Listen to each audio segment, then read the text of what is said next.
मी राष्ट्रवादी शरदचंद्र पवार पक्षाचा कल्याण पश्चिम विधानसभेचा उपाध्यक्ष विजय बोरे हे सातत्याने मी 2022 पासून वाहतूक शाखा कल्याण आणि महापालिका प्रशासन मुख्यालय असे आपण वारंवार पत्रव्यवहार करून कल्याणच्या नागरिकांची जी अडचण समजून घेतली।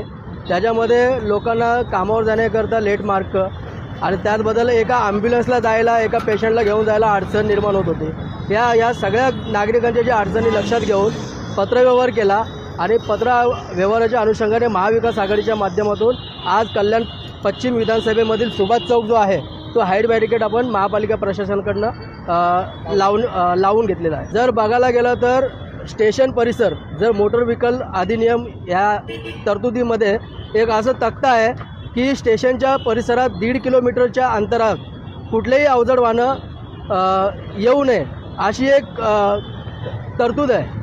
पण इथं त्या तरतुदीचं सर्रासपणे जे आपण बघितलं सरकारी कर्मचाऱ्यांकडनं उल्लंघन होत होतं। ट्रकवाल्यांना जाण्यासाठी 50-100 असे घेऊन सोडले जात होते। त्याच्यामुळं कुठंतरी सामान्य नागरिकांना वाहतुकीचा अडचण भासत होती।